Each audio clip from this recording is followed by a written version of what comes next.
대낮에 그것도 서울 한복판 공원 둘레길에서 흉악 범죄가 일어났습니다. 금속 재질 둔기로 피해자를 마구 폭행하고 정폭행을 저질렀습니다. 이 50대 남성은 쉴 새 없이 거친 말을 내뱉습니다.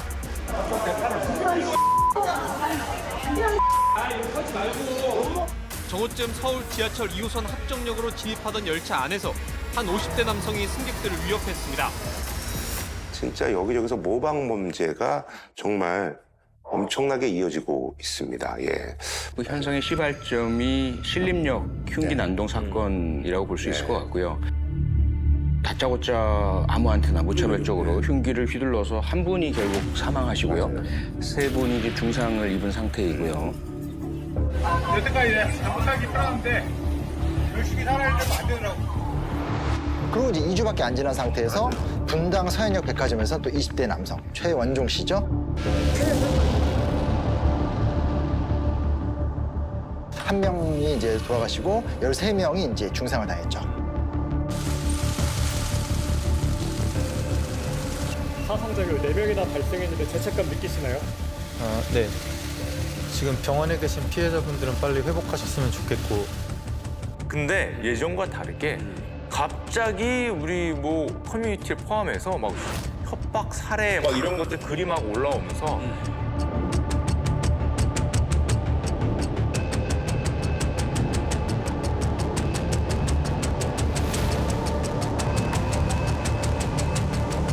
그냥 보통 일반적인 사람들도 장난이었다라고 하면서 글을 올리고 실제로 칼을 들고 막 장소에 간다든지 이런 게 사회 문제가 되는 모습이 좀 놀랐습니다. 일종의 현상이 만들어지고 있다고 볼 수 있는 거죠. 그런 범행들은 있어 왔어요. 그전에도 있어 왔는데 이번엔 뭔가 좀 다르다는 얘기예요? 그렇죠. 일단 온라인상의 활동이 무척 활발해졌잖아요. 누구나 SNS 맞아요. 막 그 전파시키고 맞아요. 과거에 한 번 사건으로 단절될 수 있었던 것이 이제는 그게 전파가 되면서 모방 범죄들도 나도 할 수 있겠는데? 라는 인식을 심어주는 게 하나가 있고요. 아하. 또 하나는 바로 직전에 우리가 코로나 팬데믹을 겪었지 않습니까? 네네네. 그 코로나 팬데믹이 야기한 여러 가지 영향 중에 하나가 사회적 고립과 배제를 맞아요. 좀 증폭시켰다는 거예요. 맞아요. 자신의 비참함을 더 곱씹는 사람들이 훨씬 더 늘어났다는 거죠.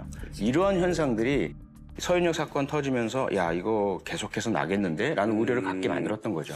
서울 동대문구 60대 남성이 이렇게 흉기 난동을 여성 벌였습니다. 20명을 살해하겠다고 한 교사를 흉기로 찌르는 사건이 벌어졌습니다. 다음 소식 또 흉기 사건입니다. 아무나 죽이려고 했다. 이렇게 진술했기 때문에 그렇지 않아도 폭력성이 강하고 나도 분노가 가득 차 있던 누군가가 보고 "헉, 나도 저렇게 하면 뉴스에 나는 거야? 나도 저렇게 분노를 표출할 수 있는 거야? 라고 그 자체가 일종의 트리거가 돼버릴 수가 있는 거죠. 그렇지. 근데 이게 사건이 연이어 딱딱 터지게 되니까 사람들이 이제 야 이거 이제 일상이 되는 거 아니냐. 걱정된다. 야, 근데 이게 사실 진짜 일상생활에서 진짜 많은 분들이 이제 공포감을 좀 느끼시는 것 같아요. 좀 무서워요. 왜냐면 저도 지하철을 탔는데 아저씨, 근데 이제 좀 어르신인데 그 가방 백팩에 신문지로 싼 긴 원통 같은 게 딱 들어가 있는 거예요. 백팩이 살짝 열려서 갑자기 약간 공포감이 있었고 왜냐면 이게 이 안에 뭔가 들어있을 것 같아요. 맞아요. 형태가 그래갖고 좀 거리를 좀 두고서 걸어갔어요. 혹시 몰라서.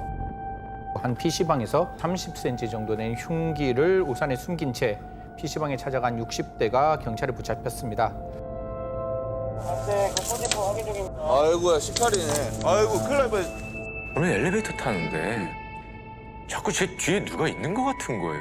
저기 한 2m 정도 뒤에서. 근데 안 오시는 거예요, 일로. 엘리베이터를 타려고 하는데. 타려고 하는데 저 뒤에서 이렇게 보고 계시는 것 같아서 엘리베이터가 왔는데 제가 안 탔어요. 근데 이분도 안 타시는 거예요. 뒤에서 이렇게 뭐 할 수 있다고 생각하니까 근데 뒤를 또 쳐다보기에는 또 이상하잖아요. 눈 마주치고 그럴 것 같아서. 그거 어떻게 됐어, 그래서? 계단으로 갔어요. 계단으로 가면 설마 계단으로 오진 않겠다. 아이돌 영상을 보던 외국인 팬들의 환호성에 놀라 수백 명이 대피하는 소동이 벌어졌습니다.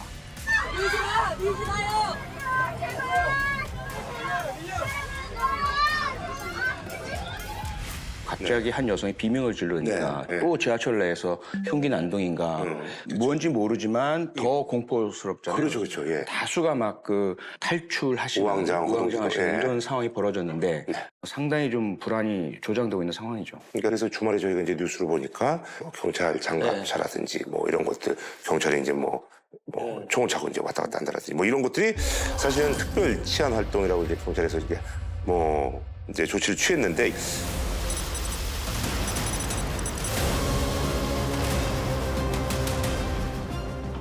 흉기 난동 범죄에 대해서는 총기, 테이저건 등 정당한 경찰 물리력 사용을 주저하지 않고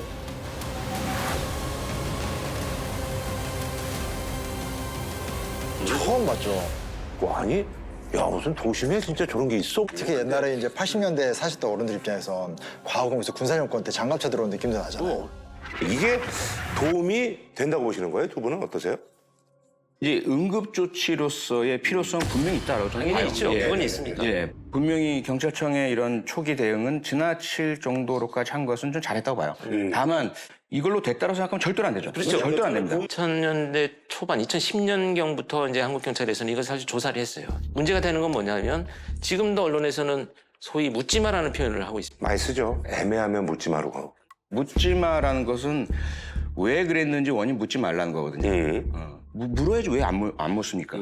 안 묻게 되기 때문에 정확하게 원인 진단이 안 되는 것이고 거기에 대한 대책 마련이 안 되는 것이거든요. 이상한 사람 한 사람이 이런 짓 저질렀으니 묻지 말고 엄하게 처벌만 해. 이런 걸로 끝나버린다는 거예요. 그러다 보니까 어떤 범죄를 과연 묻지마라고 해야 되는가. 이게 정의되지 않아서 그 범죄 유형을 분류하지 못하니까 그 사람들에 대한 연구를 할 수 있는 기회가 없어요. 사건이 나오니까 수사 결과를 발표하는데 그 원인 중에 하나는 이제 게임. 실제로 조선은 범행 전 8달 동안 이런 게임을 하며 은둔 생활을 해온 것으로 드러났습니다. 마지막 8시간 동안 게임을 하던 상태였고 실제로 게임 중독 상태였다라는 게 담겨 있는 걸로 기억하고 있습니다. 이번에 수사당국이 내온 보도자료가 있거든요. 거기에 이렇게 글이 나왔어요. 피고인이 마치 1인칭 슈팅 게임을 하듯이 범죄를 저질렀다. 그러면서 가볍게 막 이렇게 팔짝팔짝 뛰는 것처럼 움직이고 그리고 피해자의 뒤나 옆에서 공격하고 그리고 뒷목, 옆구리, 치명상을 가할 수 있는 부위를 찔렀고 범행 시도 후에 신속히 재정비해서 새로운 타겟을 물색했다. 이 행동들이 게임상에서 보이는 행동이라는 거죠. 이거에 대해서 이제 두 분은 어떻게 생각하세요? 저는 솔직히 말도 안 된다고 생각합니다. 예, 정말 좀 어이가 없는 사건 파악이 아닌가 생각을 하는데 그거가 게임에서만 보이는 어떤 특성이냐. 그렇게만 따지면은 그 군대에서 배우는 것도 비슷하잖아요. 그럼 군대가 원인이냐. 아무도 그렇게 얘기는 안 하기 때문에 선후 관계가 다른 게 아닌가. 너무 좀 이 비슷한 면만 좀 붙이려고 한 게 아닌가라는 생각을 좀 안 할 수가 없어요. 그래요. 게임을 할 때 분명히 뇌가 특별한 상태가 되는 것은 관찰이 돼 있긴 해요. 그것 때문에 사실 게임하는 거잖아. 가장 최근에 2019년도에 옥스퍼드 대학교에서 이제 메타 분석이라고 해서 여러 연구들을 총괄해가지고 본 연구에 따르면 사실 폭력적인 게임을 하는 것과 실제로 폭력적인 행위를 하는 것 사이에 직접적인 인과관계나 상관관계를 찾기는 어렵다로 결론을 내긴 했어요. 이거에 대해서 두 분의 생각은 어떠세요?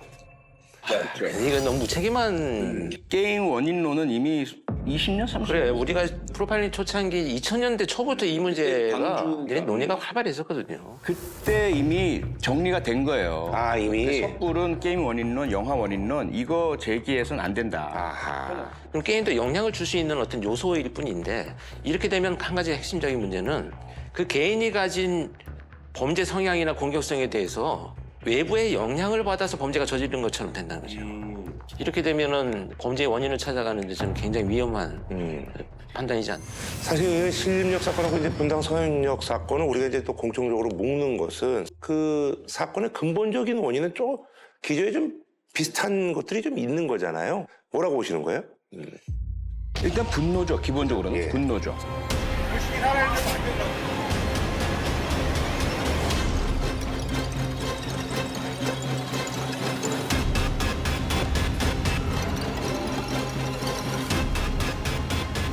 그 분노라는 공통 분모 속에서 조선 같은 형태의 어떤 인식과 태도를 가지고 있다가 터뜨리는 경우가 있는가 하면 최현정 같은 그게 어느 정도의 어떤 정신과적인 장애가 영향을 미쳤을지 모르겠지만 분노를 가지고 있는 상태에서 그런 망상적인 요인이 또 하나의 작용을 했다라고 보시는 겁니다. 사실 정신장애가 있다고 해서 모두가 범죄를 저지르고 위험하다는 표현은 절대 아니에요. 근데 그가 가진 감정의 분노가 어떻게 왔고 여기에서 우리는 원인을 좀 찾아야 되지 않나. 다만 그 분노의 출발점은 우리가 명확히 알긴 어려워요. 첫 출발점은 가정, 부모와의 관계, 어린 시절. 그런데 커가면서 그 원인이 희석됩니다. 왜 희석되냐면 학교에서도 불만을 겪게 돼요. 그렇죠. 다른 아이들과 자기는 다르다. 뭐 이런 것들. 선생님이 나랑 다른 아이를 다르게 취급한다. 그리고 나서 또래 사회 집단에서도 문제가 생기고요. 진학에도 어려움이 생기고 그러니까 이성과의 관계가 원만치 않아요. 그 다음부터는 이 분노의 포인트가 너무 흐려져 버립니다. 그러다 보면 어떻게 되냐? 자기 스스로가 그걸 찾아낼 수가 없으니까 세상과 사람들에게서 찾고 결과적으로 나보다 행복한 너희들을 가만 안 두겠어. 나처럼 만들겠어. 특정한 한 사람을 겨냥할 수도 없고 세상 모두를 향해서 분노를 갖게 되는 거예요. 미국의 케이스에는 2014년에서 2021년 사이에 7년 동안 이러한 매스 킬링, 이러한 많이 죽이는 이런 매스 킬링 3,380건이 넘었더라고요. 근데 문제는 이 사람들 연구하기가 어려운 게 대부분의 경우가 이 범죄를 저지르는 도중에 살해를 당하거나 아니면 스스로 자살을 하거나 해서 한 3분의 1 정도만 체포가 돼서 연구 대상이 되고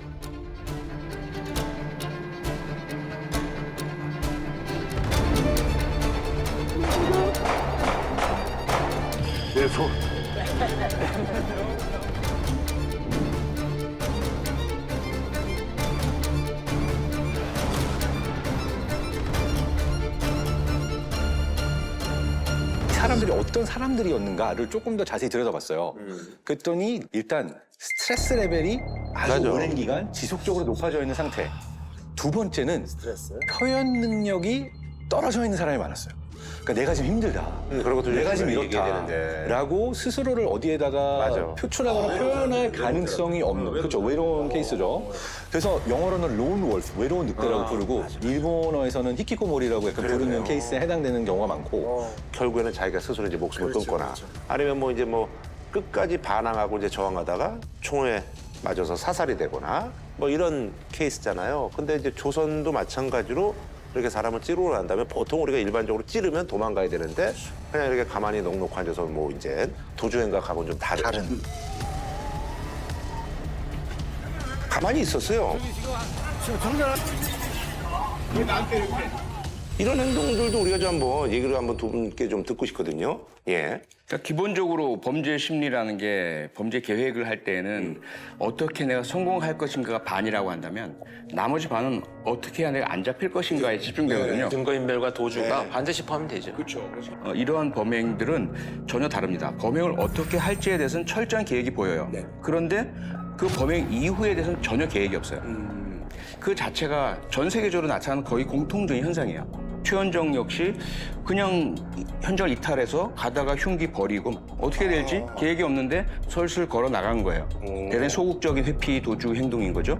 자기 삶 자체에 대해서 가치를 못 찾고 미래의 희망을 완전히 버린 상태다 보니까 이들의 그러한 범행은 자기가 살아나가기 위한 수단이 아니고 삶의 마지막 최후의 행동이기 때문이죠. 사실 이게 이제 우리 한국 사회뿐만 아니고 외국도 마찬가지인데요. 우리나라보다 이 칼부림 사건이 먼저 이슈가 됐던 나라가 이제 일본이 있어요. 일본이죠, 일본. 일본이 이미 한 20년, 30년 전부터 문제가 많이 됐고 일본에서는 이런 비슷한 사건을 도리마라고 한대요. 도리마. 도리모노라고 이제 우연히 마주친 사람을 이유 없이 그냥 저주를 퍼붓는 요괴가 있는 거예요. 쉽게 말하면 길거리 악마.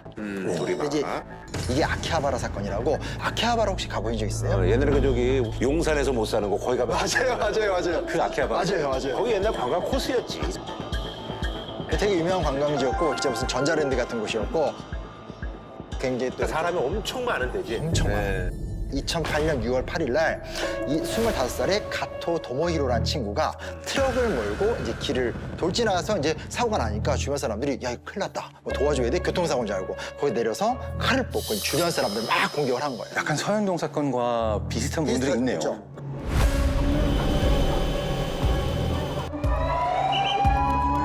突如トラックが突っ込み次々と無差別に刺された人々7人の命が奪われ10人が重軽傷を負った凄惨な事件 이 당시 체포하고 나니까 했던 말이 지쳤다. 세상이 싫어졌다. 누구든 죽이고 싶었다. 事件直後路地裏に逃げ込んだところを確保されたのが加藤智大死刑囚当時25歳世の中が嫌になった。誰でもよかった。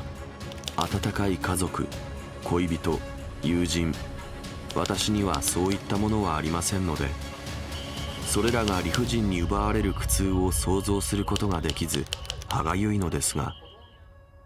이거에 대한 근본적인 어떤 원인은 뭐라고 생각하세요?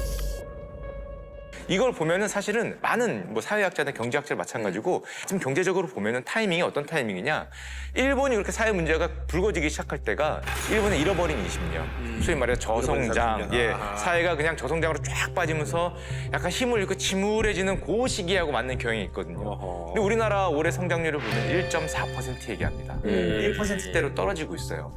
2009년에 영국 의학 전문지에서 30년 동안 그 유럽 연합 국가들을 조사를 해가지고 경제 상황에 사망률에 미치는 영향을 조사를 했는데 실업률이 1% 증가할 때마다 살인율이 0.79%가 증가했대요. 네, 이게 어떤 인과관계가 있다라는 거죠. 네, 그래서 어떻게 보면 약간 좀 화풀이하는 측면이 좀 많지 않나. 예를 들어서 경쟁에서 이기게 되면은 행복함을 주는 세로토닌이 분비가 되는데 만약에 패배라면은 이제 반대 현상이라고. 맞아요, 맞아요. 네, 그래가지고 굉장히 극단적인 선택을 할 수 있는 거죠. 그러니까 실제로 이들의 그 극단적인 선택을 했거나 혹은 이제 굉장히 안 좋은 부정적인 행동을 했거나 그런 분들의 혈액을 조사해 봤더니 세로토닌 수치가 굉장히 낮았다.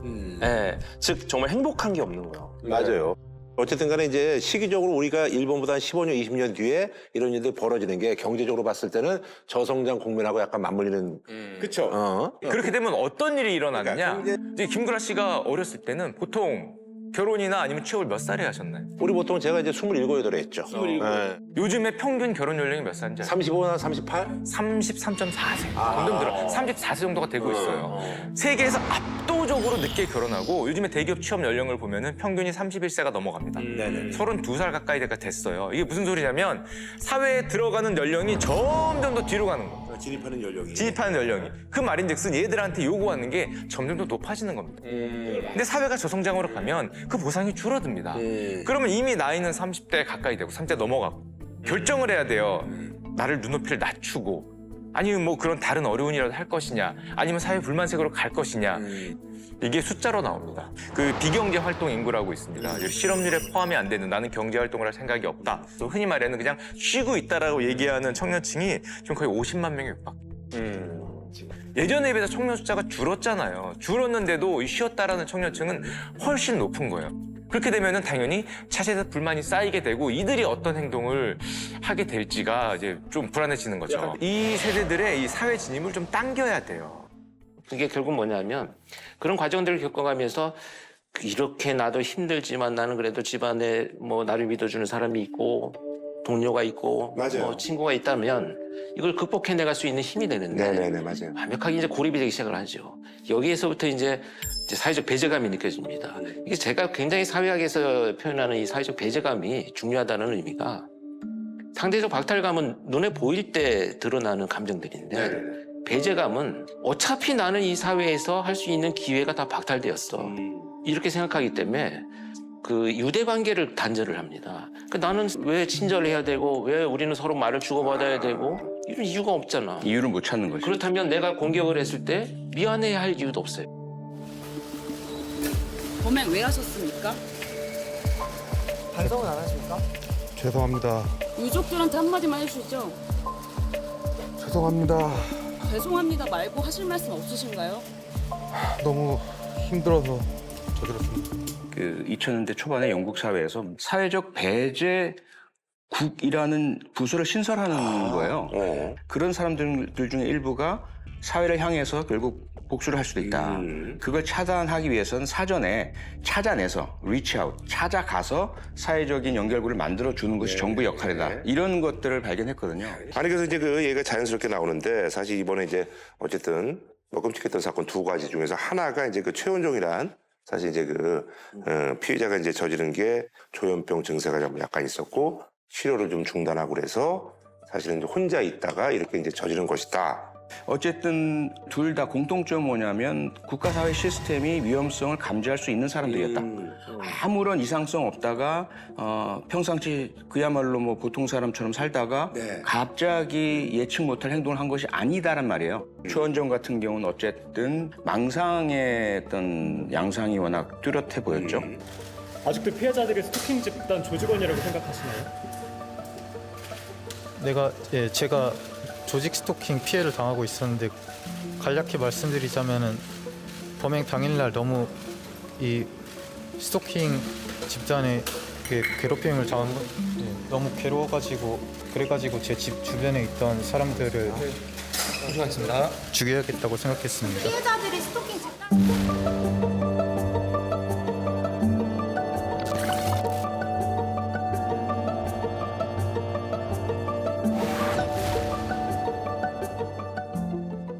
근데 여기서 이제 우리가 좀 조심해야 될 게 사실 조현 증상이라고 하는 것이 굉장히 폭이 넓어서 그 증상을 경험하고 있는 모든 사람들이 이런 범죄를 저지르는 것도 아니고 그는 진짜 아주 특수한 케이스라고 볼 수는 있는데 이 케이스가 사실 정신과 의사 선생님들의 얘기를 들어보면 치료가 가장 어려운 케이스 중에 하나라고 해요. 그래요? 왜냐하면 누구도 믿지 않고 본인이 가지고 있는 세상의 그 뷰가 있기 때문에 신뢰를 주면서 이 증상을 치료하게끔 다가오게 하는 과정까지가 오래 걸린다고 해요.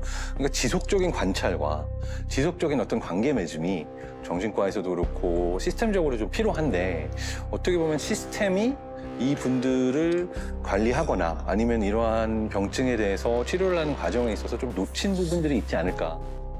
치료가 정상적으로 개입이 되어갖고 초기에 진화가 되는데 문제는 이게 발전이 어떻게 되냐면 병원을 데려가요. 뭐 치료도 하고 약도 먹이고 하는데 이렇게 범죄를 저지른 자들의 연령대를 보면 이미 그런 과정을 수없이 거쳐와가지고 가족들이 이제 지치고 나이가 드는 시기가 됩니다. 그럼 이제 통제가 안 되는 거죠. 그 문제를 갖고 있는 사람들이 치료가 3개월 이상 중단이 되면 범죄를 저지르는 확률이 굉장히 높아진다는 거죠. 정신보호법이 개정되면서 강화되어가지고 사실 치료를 받아야 될 사람들이 지금 못 받고 있는 경우들도 있습니다. 일선에 있는 정신과 전문의들이 있어요. 이분들이 한결같이 한 얘기가 이대로 가다가는 큰 사건 계속 발생한다. 이게 왜 그러냐면 현장에 접하는 것이 자신이나 타인에게 위해를 가할 것이 명확해 보이는 중증 정신질환자에 대해서 대책이 전혀 없다는 거예요. 그러니까요. 이 얘기를 하면 조금 또 여러분들이 이 얘기가 또 시사하는 바가 좀 있다라고 좀 느끼실 것 같은데요. 진주 아파트 방화 사건. 어제 새벽 경남 진주에서 40대 안모 씨가 자신의 아파트에 불을 질렀습니다.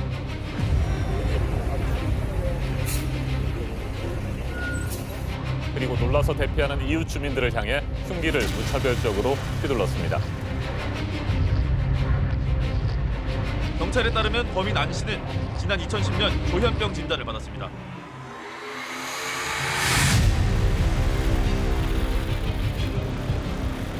하루도 멀다고 불이익을 당해오고 뭐 이러다 보면 화가 날 때도 나오고 그거 좀 조사 좀 해주십시오. 아파트 내 우리가 사는데 주공사업자 아파트 내 완전 미친 정신 나간 것들만 수두룩하다는. 자, 그럼 특별 정신과 진료를 멈췄는데 왜 멈췄어요? 멈춘 자체도 그렇고 자신이 들어가고 싶다고 들어가는 것도 아니고 멈추고 싶다고 멈추는 것도 아닙니다. 본인이 조현병 앓고 있는 건 알고 계세요? 자신이 병이 있는 건 아십니까? 여전히 많은 국민들의 뇌리 속에 남아있으리라 믿고요. 많은 분들이 충격을 받으셨던 사건이죠. 안인득의 친형이 이 위험을 감지하고 강제 입원시키려고 백방 노력을 했어요.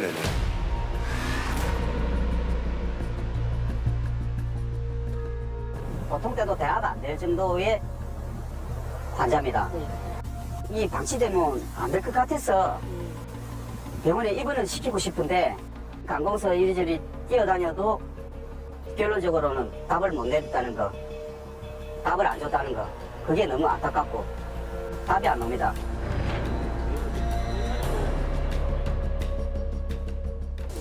윤리인장을 받아오셔야 돼요. 그게 안 되니까 하는 말 아닙니다. 네, 절차가 그래요. 그런데 우리 정신보건복지법상 요건이 안 된다는 이유로 다 거절을 당해서 친형임에도 불구하고 일단 가족 2사람 이상의 동의, 그다음에 서로 다른 의료기관에 있는 2명 이상의 정신과 전문의의 진단, 이게 요건인데 그거 충족시키기가 너무 어려워요. 제 친동생이지만 우리 가족들 모두가 사형까지도 동의할 마음이 있습니다. 지금 현재 마음은. 피해자분들한테 너무 죄송스럽고 형이라는 이유로 저도 피해자입니다. 이때까지.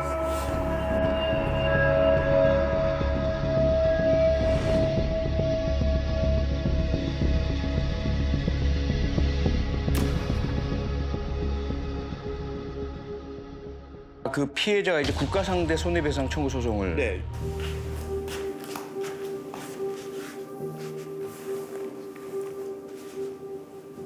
나갈 수 있었지요.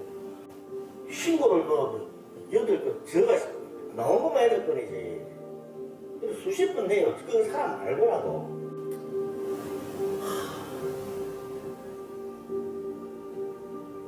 나는 내 부모하고 딸을 잃은 사람입니다. 하루 한시간 그 시간에 부모가 옆에서 피를 흘리고 숨이 끄적거리는 걸 직접 옆에서 보고 있다 생각하면 쑥쑥하다고 생각해요.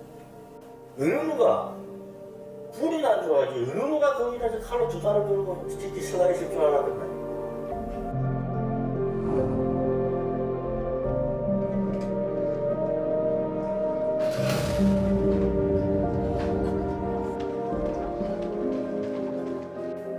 그때 신고 그때 조치만 해서도 약을 처방하면 정신병 약을 한 달만 약을 있어도 잡아 만들었어도 안 잡아넣어도 된다. 그냥 치료하게끔만 저거 만들어줬어도 사건 아니었지.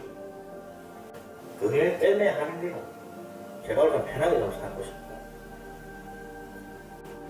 아이고 참말로 썩어 죽겠네.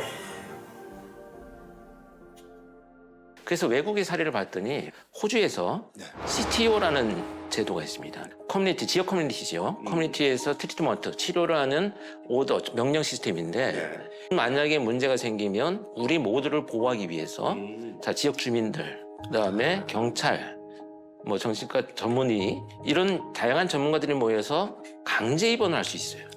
저 사람을 우리가 서로를 보호하기 위해서 자신도 보호하고 우리를 보호하기 위해서 강제 입원을 시키자. 한국 경찰 같은 경우는 출동해서 할 일이 없어요.